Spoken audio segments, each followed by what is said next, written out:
नमस्कार।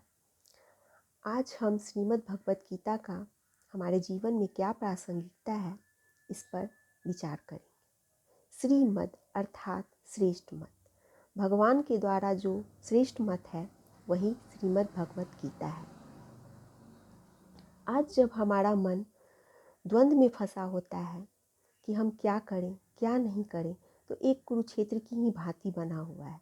यह वैसा ही कुरुक्षेत्र बना हुआ है जैसा उस कुरुक्षेत्र में अर्जुन का हो गया था कि हम क्या करें, अपने ही परिजनों से घिरे हुए हैं, तो क्या उन्हें मारकर हमें मिलेगा। तो ऐसे समय में भगवान जो है सो अर्जुन को यह ज्ञान देते हैं कि यह शोक करने का समय नहीं है, बल्कि अपने कर्म को, अपने धर्म को करने का समय है।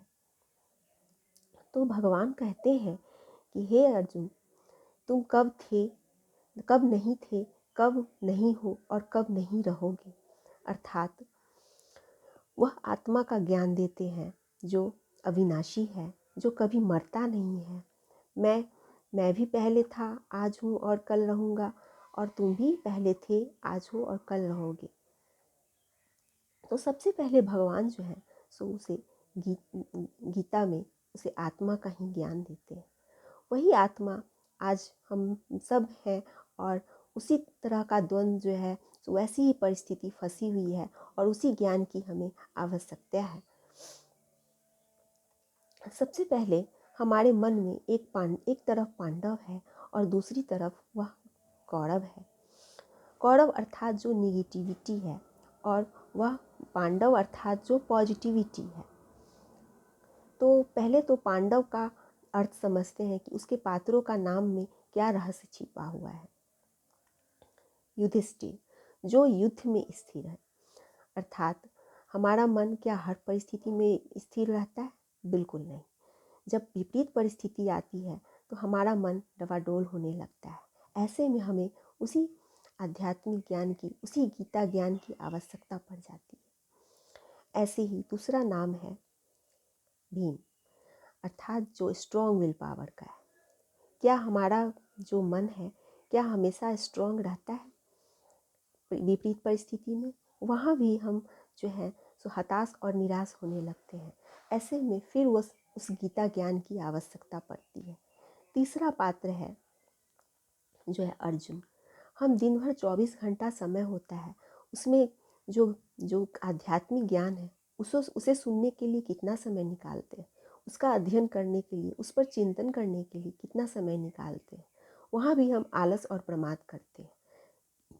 तो अर्जुन भी वहाँ पर जो है सो हम हार जाता है, और वहाँ पर कौरव की विजयी हो जाती है, और हम परिस्थिति में अपने आप को हारा हुआ महसूस करते हैं।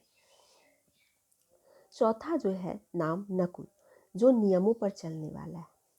हम हर समय कितने भगवान के द्वारा बताए गए श्रीमत पर चलते हैं, नियमों पर चलते हैं, और नहीं चलते तो वहाँ भी हम जो है सो हार जाते हैं, और कौरव मन जीत जाता है। इसी प्रकार पांचवा नाम जो है वह है सहदेव। सहदेव को दिव्य दृष्टि का वरदान मिला हुआ था। वह समय पर वह सहयोग करने की उसकी आदत थी। वह सहयोगी था। तो हमारा मन कितना सहयोग करता है, जब कोई परिस्थिति में फंसा होता है तो हम उसे कितना सहयोग दे पाते हैं। वहाँ पर हमारा जो है नाम मान, अगर हम कर भी दें तो हमारा नाम मान शान का भाव छिपा होता है, और हम निस्वार्थ भाव से नहीं कर पाते। तो वहाँ भी कौरव मन जो है सो विजयी हो जाता है। तो इस प्रकार से हम कह सकते हैं कि हमारे अंदर जो पांडव मन है उसको उसको ऊपर विजयी दिलाने के लिए हमें भगवान का वैसे ही सारथी बनाना पड़ेगा, वैसे ही उनके मत पर चलना पड़ेगा। ठीक उसी प्रकार जैसे श्री कृष्ण सारथी बने थे अर्जुन के। वहाँ भी उन्होंने कहा था, मैं शस्त्र नहीं उठाऊंगा और तुम्हारा सारथी बनूंगा। आज के समय में भगवान आकर कोई काम नहीं करते, करना तो हमें खुद ही है, लेकिन उनके मत पर तो चलेंगे तभी तो विजयी बनेंगे। तो हमें अपनी समस्याओं का समाधान ढूंढने के लिए आज उसी गीता ज्ञान की आवश्यकता है, जो आज से 5000 साल पहले महाभारत युद्ध में भगवान द्वारा दिया गया था। तो आइए उस गीता का अध्ययन करें और हम अपनी समस्याओं का समाधान निकालें। तो आज बस इतना ही। अगले टॉपिक के साथ अगले दिन नए टॉपिक के साथ फिर हाजिर होंगी। तब तक के लिए नमस्कार।